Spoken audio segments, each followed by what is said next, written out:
Dalam petualangan Pokemon Sun and Moon, saat Ultra Beast mulai muncul melalui Ultra Wormhole, Ash dan teman-temannya dari Pokemon School ditugaskan untuk menjadi Ultra Guardians. Mereka harus menanggapi penampakan Ultra Beast, memastikan mereka tidak menyebabkan terlalu banyak kerusakan, lalu yang mengembalikan mereka ke habitat mereka masing-masing. Meskipun Ultra Beast diperlakukan kayak Pokemon legendary dalam gamenya, tidak semua dari mereka dapat menunjukkan kekuatan dan ketangguhan mereka dalam animenya. Beberapa dari mereka memang ingin bertarung ya, tapi yang lainnya hanya ingin menemukan jalan pulang karena emang kadang mereka tersesat ke Alola. Dan mari kita lihat Pokemon Ultra Beast terkuat di animenya. Jadi kalau begitu mari langsung saja kita masuk ke daftarnya. Let's go! Celesteela. Celesteela diperkenalkan dalam Rise and Shine Starship, di mana ia ditemukan secara tidak sengaja oleh Sophocles. Ternyata ia telah berada di Alola selama 200 tahun setelah tiba melalui Ultra Wormhole yang dibuat secara alami. Para Ultra Guardians mencoba menangkapnya, tapi Pokemon tersebut tertanam terlalu dalam di dalam tanah. Udah kayak nyabut rebung sebesar roket gitulah. Mereka segera memastikan bahwa Celesteela sedang bersiap untuk lepas landas dan mengambil tindakan pencegahan untuk melindungi semua orang dan lingkungan sekitar dari ledakan landasannya. Celesteela tidak benar-benar bertarung di animenya, tapi saat lepas landas kita bisa ngelihat kekuatannya sih. Stakataka. Stakataka adalah Ultra Beast yang hanya menunjukkan kekuatannya saat merasa kesal. Karena ada sesuatu atau orang yang berada di atasnya, makanya dia kesal. Ia adalah Ultra Beast yang sebenarnya cukup jinak dan ia hanya ingin beristirahat atau rebahan dan pulang ke habitatnya doang. Ash akhirnya berhasil naik ke atasnya dan menahan amukan Stakataka, dan pada akhirnya mendapatkan rasa kepercayaan dari Pokemon tersebut. Kemudian menenangkannya, menangkapnya, dan mengembalikannya ke habitatnya melalui Ultra Wormhole. Sepertinya Pokemon ini kayak berasal dari Indonesia nggak sih? Kemudian sesat ke Alola, soalnya kayak familiar gitu. Blacephalon. Bersama Surskit-3, Blacephalon muncul dalam Twirling with a Bang.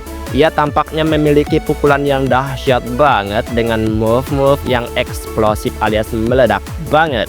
Tetapi ia memutuskan untuk memfokuskan seluruh perhatiannya untuk bersaing dengan Surskit-3 dalam apa yang hanya dapat digambarkan sebagai kontes pertunjukan kembang api doang. Kedua Ultra Beast ini akhirnya diganggu oleh Ultra Guardians, lalu ditangkap dan dikirim kembali melalui Ultra Wormhole. Kekuatannya dapat diukur dengan lebih mudah dalam game ya sebenarnya, karena ia tidak benar-benar terlibat dalam pertempuran apapun dalam animenya, jadi kayak ya cuman penghibur doang. Surskit-3. Para Ultra Guardians menemukan Surskit-3 dalam Twirling with a Bang juga, seperti sebelumnya. Karena tampaknya pohon listrik ini memakan listrik yang dipasok di area sekitarnya dan menyerapnya. Pokemon ini tampaknya mampu melepaskan sejumlah besar energi listrik dan bisa berbahaya banget dalam pertempuran kalau ia gila ya. Namun pada akhirnya ia malah memutuskan untuk memfokuskan energinya untuk bersaing dengan Blacephalon dengan menampilkan pertunjukan kembang api yang sangat meledak-ledak. Kemudian Ultra Guardians melanjutkan untuk menangkap kedua Ultra Beast tersebut untuk dikembalikan. Pheromosa.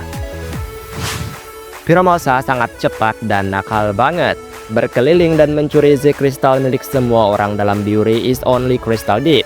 Dipercayai bahwa ia mencari kristal karena emang tertarik pada energi yang dipancarkannya. Pheromosa cukup kuat untuk mengalahkan pelatih yang kuat dan disegani kayak Kahunahala dan Hariyamanya gitu. Tetapi akhirnya kalah dari tuan rumah dan pelindung tim Rocket yaitu Biwir dalam pertempuran yang sangat sengit dan juga epic banget sih menurutku. Ia kemudian ditangkap oleh Ultra Guardians dan dikirim pulang.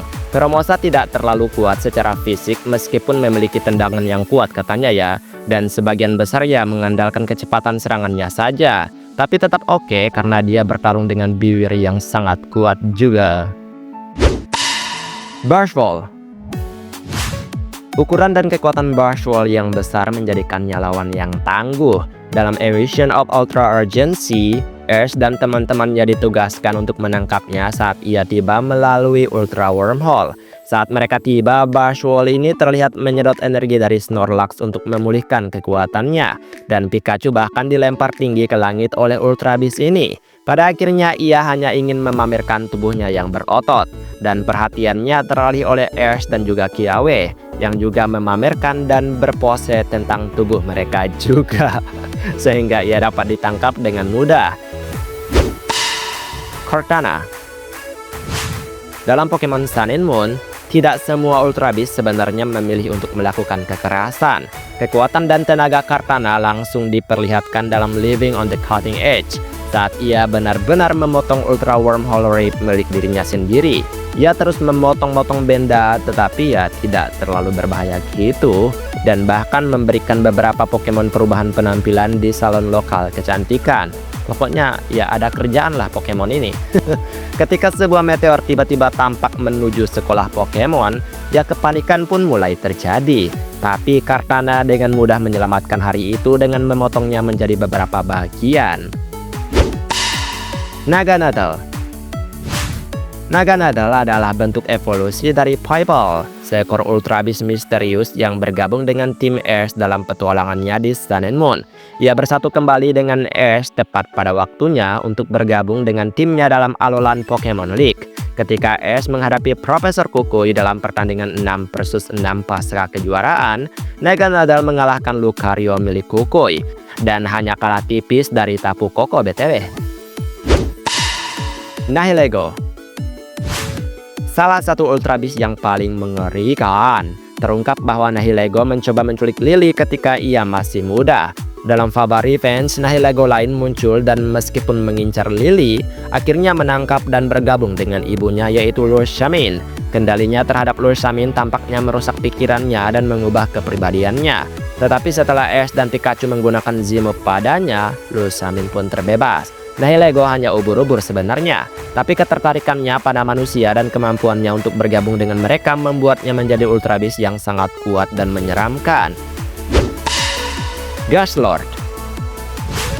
Beberapa Gastlord muncul di sepanjang seri anime Pokemon Sun and Moon, tetapi temanya ya tetap sama, yaitu setiap kali ia muncul, pasti ada kehancuran. Dalam sebuah episode, Ash dan Pikachu diserang oleh Gastlord, sebelum akhirnya diselamatkan oleh seorang pria yang dunia asalnya telah terpengaruhi oleh kehancuran Gastlord ini. Gastlord. Lebih banyak Gastlord muncul menjelang akhir Liga Pokemon Alola gitu, termasuk ya persisa ini Gastlord juga. Bahkan Bewear yang biasanya mengalahkan semua musuh yang dihadapinya kayak Ultra Beast lain gitu, berjuang mati-matian gitu untuk melawan Gastlord sebelum tim Rocket akhirnya menyelamatkan Pokemon tersebut. Yang jelas bikin Gastlord ini kelihatan sangat kuat di animenya. Dan itulah Pokemon Ultra Beast terkuat di animenya. Lebih ke urutan mana kuat dan mana yang cuma pamer doang sih kayaknya. Baiklah, sampai di sini video hari ini. Maaf jika ada kesalahan kata atau mungkin ada kalimat yang kurang tepat, mohon bantu koreksi ya teman-teman. Dan kita ketemu lagi di next video, aku pamit dulu. Dadah!